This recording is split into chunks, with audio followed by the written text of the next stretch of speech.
Ni swali zuri na lengo kwamba tujitahidi kuisaidia jamii. Wako watu wengi wanasumbuka na matatizo haya na wamehangaika kwenda mashariki, magharibi kwa ajili ya kusaidia kutafuta mtu, bado mpaka inafika wakati mtu anakata tamaa kabisa kutokana na jambo hili. Njia ya kuwasaidia zipo njia tatu. Njia ya kwanza ni njia ya vyakula. Kuna vyakula ambavyo mtu akizoea kula hivyo automatic ataona kwanza hali yake ya mwili inaanza kuchange, anakuwa na nguvu na atakiingia katika tendo la jima'i basi ana perform vizuri. Vyakula, hiyo njia ya kwanza. Lakini njia ya pili ni njia ya mazoezi.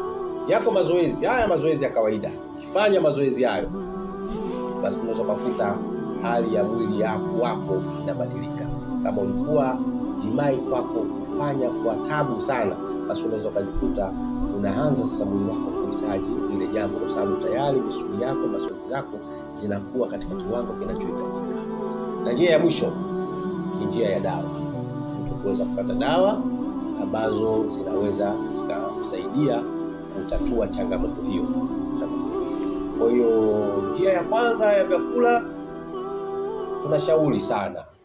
Kisha ingia katika bahari ya ndoa, kwa maana umefika katika umri ambao unahitaji kuwa na mke na umeshapata mke, basi tunashauri utengeneze kinywaji ambacho kinatokana na asali bichi na mdarasini ya unga.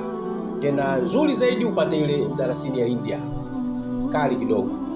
Lesho yake chukua asali robo, alafu ile mdarasini uweke vijiko 5 vikubwa vya chakula. Changanya, koroga vizuri, alafu iache ikae ndani ya siku 3 au zaidi ya siku 3. Alafu utaanza kutumia kijiko kimoja asubuhi, kimoja jioni. Lakini kwa wale watu ambao wanapenda kula vitafunwa asubuhi, unaweza kutumia ile kupaka kama siagi katika mkate au katika chapati au kama unatoezea katika kitafunwa chochote. Ni nzuri sana, ina ladha nzuri na taste nzuri. Unatumia kula kwa kila siku. Fanya hivyo. Wallahi utaona maajabu makubwa. Ina maajabu makubwa sana. Kwanza kuna watu wana kawaida wakiingia katika tendo la jima'i, akishamaliza kufanya anasikia mwili wote unauma. Nguvu zimeisha. Yaani hata kwenda kunyanyua ndoo hivi kwenda msalani kwake inakuwa ni tabu. Unasikia kabisa nguvu zimeisha. Sasa ukitumia kinywaji hiki ndani ya mwezi mmoja na ikawa ndio chakula chako, basi kwa hakika hata kama ulikuwa na tatizo hilo la kupoteza nguvu, wallahi utaona maajabu makubwa. Unaweza ukafanya tendo la jima'i na ukamaliza na bado ukawa unahitaji kuendelea kufanya, kwa sababu kile chakula kinakwenda kwanza kutengeneza protini nyingi katika mwili wako. Lakini vile vile mdarasini ina uwezo wa kwenda kutengeneza muscles ya misuli yako ya dhakari ukaa katika kiwango kinachohitajika. Kwa ni chakula muhimu sana. Hii tunasema ni chakula. Hii ni chakula. Ukitumia hii kwa uwezo wa Mwenyezi Mungu. Viko vingi sana, lakini kwa leo mimi nakupa kimoja hiki. Viko vingi sana, na kama utaendelea kusubscribe channel yetu hutopitwa na kitu. Hiki nakupa moja hii leo, tumia hiyo kwa uwezo wa Mwenyezi Mungu, itakusaidia. Hii ni sehemu ya kwanza. Sehemu ya pili, mazoezi. Mazoezi, kuna wale jamaa zangu wako ofisini wale. Mtu anaingia asubuhi, akaa kwenye kiti, anatoka jioni au saa 9 kazini. Anatoka kazini anaingia kwenye gari anakwenda nyumbani. Fika nyumbani kakaa kwenye kochi, kaangalia TV, kalale. Katoka hapo kaenda kalala kitandani. Kwa maana obviously mwili wake unakuwa hautumiki. Inatumika zaidi ni akili. Kwa hiyo kuna baadhi ya muscles katika mwili wake zinakuwa zinasinyaa. Huyu bwana atakuwa na kukuruka tu, lakini itafika muda hawezi kuperform vizuri katika tendo lake. Na akienda mara moja harudi tena huko. Hawezi. Sasa kama una kawaida hiyo, basi jitahidi mazoezi ya kufanya kwa wiki. Jitahidi uwe unatembea kilomita zisizopungua 10. Unatembea tena kwa mwendo ule wa kasi wa kiwango cha mwisho kabisa. Unajua hapa sasa mimi siwezi kuzidi hapa. Unatembea tu namna hiyo. Ukaenda ukarudi. Non stop, usisimame. Unakwenda ukifika hapo kisha maliza ndani zako 10 zile unafanya mazoezi madogo madogo. Jitahidi kufanya mazoezi hayo. Utaona maajabu. Obviously utaanza kuona mwili wako unaanza kurudi katika kiwango kinachohitajika. Mazoezi ya kutembea tu kilomita 10, unatembea haraka. Kwa uwezo wa Mwenyezi Mungu. Kama utakuwa unaweza kwa wiki kufanya hata mara 3, fanya mara 2, itakusaidia sana, itakusaidia. Mazoezi yanatatua tatizo la changamoto ya nguvu, lakini si mazoezi peke yake, kuzingatia na ule nini tunasema mfumo wa ulaji wa vyakula. Zingatia mfumo wa ulaji wa vyakula, ukazingatia mazoezi, basi kwa hakika utaona maajabu makubwa. Wala utahangaika tena kutafuta madawa. Mazoezi na ulaji wa vyakula utakufanya urudi katika kiwango kinachohitajika. Urudi katika kiwango kinachohitajika. Kwa hiyo kitu cha kuzingatia ni hivyo, mazoezi na vyakula. Lakini jambo la mwisho, dawa. Dawa zinaweza zikakusaidia. Dawa zikishafika tumia dawa, ina maana tumefika katika hatua ya mwisho. Wewe tayari ni mgonjwa. Uwezi tena isipokuwa lazima upate dawa. Sasa dawa, mimi leo nitawaelekeza dawa moja, dawa muhimu sana. Tena hii dawa hii umeelekezwa na wazee wenyewe, umeelekezwa na wazee. Chukua asali, hii asali ya nyuki, asali kiwango kama cha robo, au kama utaweza nusu, au utaweza lita nzima. Chukua asali, lakini natumia robo ili kukupa resho uweze kujua. Kwa hiyo ukipata asali lita nzima, basi wewe utaangalia resho ulizotumia katika robo, basi utakuwa unazidisha katika lita. Kwa maana utaangalia kama robo unatakiwa kuweka vijiko 2, basi katika lita utalazimika kuweka vijiko 8. Hii ndio resho. Chukua asali robo, chukua hii darasini, weka vijiko 3. Darasini ya unga vijiko 3. Chukua iriki ya unga, weka vijiko 2. Chukua tangawizi, sawa weka vijiko 2. Chukua kulinjani, weka vijiko 2, maana itakuwa ni nzito sana. Chukua kungumanga, isage iwe ya unga, sawa weka kijiko 1 kidogo kungumanga. Chukua pilipili abios. Pilipili abios ni pilipili manga nyeupe. Ile chukua kama mtu hana tatizo la vidonda vya tumbo, japokuwa tutakuja kuelezea tiba vidonda vya tumbo hapa katika channel yetu. Kwa wale watu watakao subscribe, basi watapata faida kubwa sana. Tunaelezea madawa mengi sana ya kuweza kutatua changamoto mbalimbali zilizokuwa katika jamii yetu. Chukua kama mtu hana tatizo la vidonda vya tumbo, basi achukue pilipili abiad, pilipili manga nyeupe, aweke kijiko kidogo 1 katika mchanganyo huo. Sawa mchanganyo huu utauchanganya vizuri. Sawa uchanganyike vizuri, lakini itakuwa nzito sana, Kwa hiyo mtumiaji atakuwa anatumia kijiko 1. Hii sasa wanatumia kama tiba ya kutibu tatizo la nguvu za kiume. Utakuwa unatumia kama tiba, unakula. Sawa, hii utakuwa unakula. Lakini utachukua vile vile mchanganyo wa asali na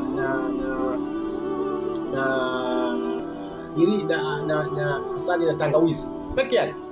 Chukua asali na tangawizi. Tangawizi ya unga, asali utachukua asali utapima asali vijiko 3. Utachukua tangawizi ya unga kijiko 1 kidogo cha sukari, utachanganya ule mchanganyiko wake. Alafu utachafuta maji, utachemsha maji ya moto. Yale maji ya moto utakuwa unachukulia kuiosha dhakari yako.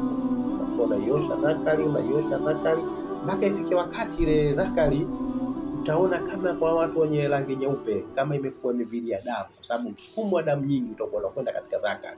Sasa hii itasaidia kuiamsha ile misuli ya dhakari, kwa sababu inawezekana tatizo lako wewe linatokana na misuli. Sasa hapa mimi nakupa tiba hizi 2. Nakupa tiba ya misuli na tiba ya kudhalisha sperms. Kwa sababu kuna watu wana tatizo katika kudhalisha sperms. Na ndio maana matatizo ya nguvu za kiume yamegawanyika katika sehemu hizi. Kuna mtu misuli yake iko vizuri, lakini sperms zake ni nyepesi. Huyu atakuwa na tatizo hilo. Lakini kuna mtu sperms zake ziko nzito, lakini misuli yake iko flexible, kwa maana imelegea. Lakini kuna mtu misuli yake iko vizuri, mbegu zake nyepesi, sio nzito. Huyu atakuwa ana tatizo. Kwa hiyo inatakiwa kwanza mbegu zako ziwe nzito, 2 ziwe nyingi za kutosha, 3 na misuli yako iweze kuwa na nguvu ya kuweza kusimama, kiasi kwamba mtu aliyokuwa sawa sawa akisimamisha, kuna kipindi mpaka nasikia maumivu ya ile, nasikia kama inauma, sio kwa mwanamke hawezi kusikia hiyo kama iko sawa sawa. Sasa hii dawa itakusaidia wewe kwanza kuzalisha sperms kwa wingi, na zile sperms zinazozalishwa zinakuwa nzito, ambazo tofauti sana na yule mtu. Kuna mtu akiingia tu kwa mke wake, yani akiingia tu afiche hata dakika 2 hadi kishatoa. Ni tatizo. Sasa sperms zikuwa nzito zinachelewa kuja, kwa hiyo mtu anaweza akaperform kwa muda mrefu bila tatizo. Sasa hizi dawa kwanza zitakusaidia kufanya sperms zako ziwe nzito, zitakuwa zimekomaa, na vile vile itakusaidia kukomalisha ile misuli ya dhakari. Sawa Lakini hii ya ambayo tunatumia asali na tangawizi kwa ajili ya kuchua, utakachofanya wewe utajua maji ya moto, utamwagia katika zakari yako, utamwagia katika zakari yako, utamwagia katika zakari mpaka ikifika wakati sasa imesimama kutokana na ile joto la maji. Utamwagia vizuri, maji yasiwe makali sana na wala sio mepoa sana. Kiasi kwamba ukimwaga hivi usikie kwamba kuna stimulation inakuja katika zakari. Sasa utaimwagia mpaka isimame kutokana na ile joto la maji. Ikisimama sasa unachukua ile asali yako na tangawizi kidogo, unaipaka katika mwili wa zakari. Unakuwa unasugua taratibu sana. Unasugua taratibu. Ikiwa kama utahisi kama stimulation zinakuja, basi kwanza acha kidogo, kwa sababu ukiendelea unaweza ukatoa zile sperms, na jambo ambalo si zuri. Wanachuoni baadhi wamesema kwamba kufanya vile inakuwa kama vile mtu amepiga masturbation. Kwa hiyo kupiga masturbation, kuna baadhi wanachuoni wamekataa, wamesema ni jambo ambalo halifai. Sasa ukiona sperms kama zinataka kutoka, basi simama kidogo ile hali kirudi, utaendelea. Unachua taratibu, ima uchue kwa kupeleka mbele au uchue kwa kupeleka nyuma, lakini kinachotakiwa ile dawa iwe inapenya katika ile misuli. Ile dawa itakusaidia misuli yako itarudi katika kiwango chake kinachohitajika, na ukitumia hii ya kula vile vile itakusaidia sperms zako zitakuwa zimefanyika vizuri, na ukazingatia mazoezi haya, basi utakuwa katika nguvu ambazo ni sawa sawa na kijana mwenye umri wa miaka 18, hata kama utakuwa na miaka 50 au 60. Kwa maana zile zitakusaidia kurudisha nguvu zako, zitakusaidia kukufanya uwe na power, zitakusaidia wewe hata kama unafanya lile tendo hautusikia kuchoka. Kwa muda wote utakuwa unajiona wewe uko strong. Na ndio tunasema ndio heshima ya mwanaume. Heshima ya mwanaume iko pale. Mwanaume ukishindwa kuperform katika tendo la jimai, basi heshima yako inakuwa imepungua. Hata kama mwanamke utampa gari, utampa nyumba, utampa vyakula, lakini ukishindwa kumlezesha kitandani, basi utakuwa umedharaulika sana. Kwa jambo la kwanza, hakikisha kwamba katika kitanda una perform vizuri. Ushaperform vizuri huku, haya mambo mengine yote haya yatakuja baadaye. Kwa maana mwanamke yuko tayari ataulisha babia. Mwanamke yuko tayari, yani hata kama ashinde na njaa, lakini ukimlizisha katika kitanda, wallahi mwanamke huyu atakuwa na mapenzi mazuri na wewe, atakuwa na mapema hapa mazuri na wewe. Kwa hiyo ile ndio heshima ya mwanaume. Kwa mimi nawashauri ndugu zangu, kama unahisi una hizi dalili ambazo tumezieleza, basi inshallah jitahidi kufuatilia hizi dawa tulizoeleza. Kwa uwezo wa Mwenyezi Mungu tutaona maajabu. Ndio maana Mtume akasema jitibuni, hakika kila ugonjwa Mwenyezi Mungu ameonyesha kwa dawa yake. Kwa hiyo usije ukakata tamaa ukasema bana, mimi wa hali hii na mimi basi siwezi kuoa tena na hivi. Hapana, dawa ziko nyingi, na hapa leo tumetaja dawa aina 2 tu, lakini kwa uwezo wa Mwenyezi Mungu tutataja dawa nyingi, na nafikiri kama mkija siku nyingine tutawaeleza kesi ambazo tunakutana nazo nyingine. Kuna baadhi ya wanaume wengi maumbile yao yamekuwa ni madogo. Sasa kuna dawa ambayo mimi binafsi nimeelekezwa na mabingwa wataalamu wa kitabibu wa kijini, wamenielekeza hiyo dawa ya kuweza mtu anatumia na dhakari yake inakuwa kubwa. Dawa ambayo mimi niliweza kupata zawadi kutoka kwa Msukuma kutoka Mwanza. Bwana aliwahi kuoa mke wa kwanza, mke wa pili, wale wanawake wote wakamkataa, akaja akaoa tena mke wa kwanza, mke wa pili. Yule mke wa pili aliyomuoa akamwambia wazi, kwa sababu kama kuna wanawake uliwaacha wewe hawakukwambia kitu, mimi nakwambia ukweli. Tatizo kubwa wewe una maumbile madogo kama mtoto mdogo. Mimi nikikutana na wewe sisikii raha yoyote, naona kama nakutana na mtoto mdogo, sio chochote. Sasa siwezi kuvumilia hali. Yule mwanamke akamwambia jitahidi utafute watu wakusaidie ujitibu.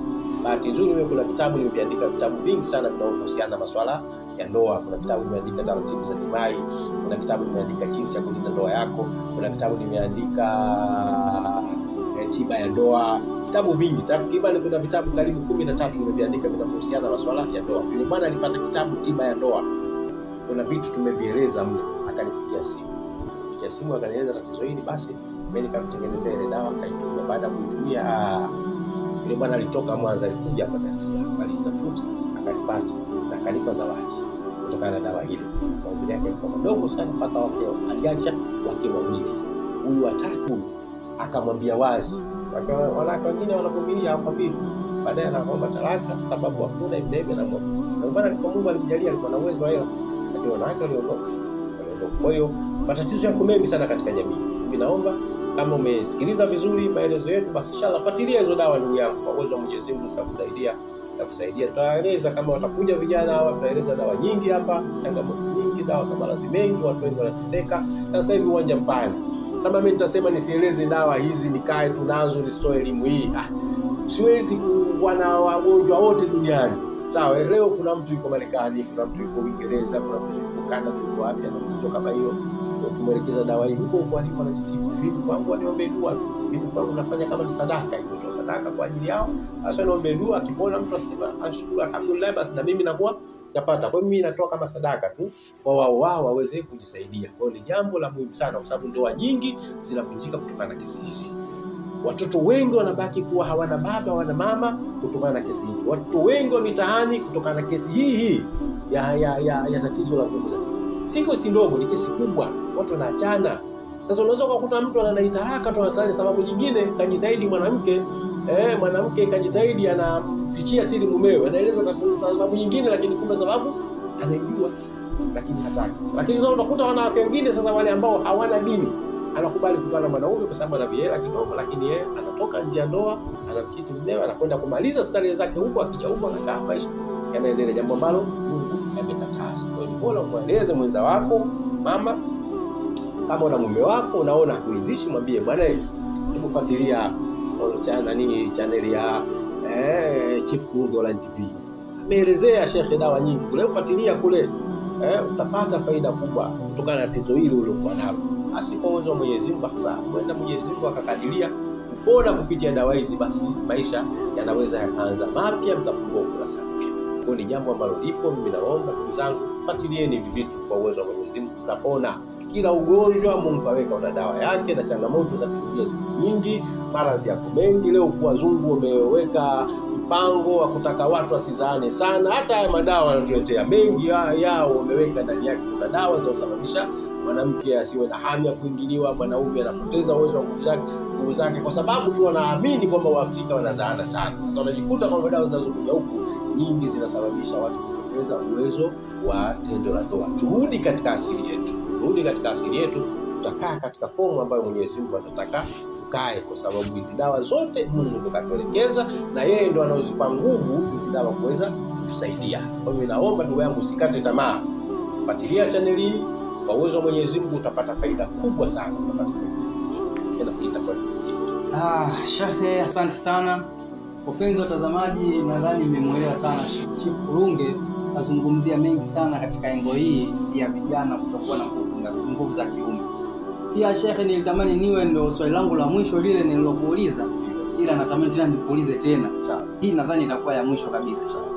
Shekhe, umetufundisha namna ya kutengeneza hizi dawa na tumekusikiliza na tumekuelewa. Shekhe, binafsi naweza nikasema muda nitakusina, ingawaje nina shida, ama muda nitakuwa nao ila nikawa pia siwezi kuzingatia kwenye utengenezaji wa hii dawa. Vipi nikihitaji msaada wako shekhe, utengenezee dawa na inipate, labda niko mkoani? Waga channel yangu inafuatiliwa na watu wengi sana. Wengine wapo mkoani, wapo hapa Dar es Salaam ulipo wewe shekhe. Tunakupataje na utatusaidiaje kwenye upatikanaji wa hii dawa? Hitaji dawa kutoka kwako inshallah. Jambo la kwanza, kwa wale ambao wanahitaji mawasiliano, natumia namba 0711611191. Hii namba ipo katika WhatsApp, fuata kule inshallah utanipata. Lakini kwa wale wanaohitaji labda kutengenezewa dawa, hakuna shida, tutawatengenezea. Na leo kuna watu tunawatumia hizo dawa mpaka Marekani, huko Uingereza, Canada, na wateja mpaka wanahitaji dawa hizi mpaka Portuguese, na watumia hizo dawa na zinawasaidia kwa uwezo.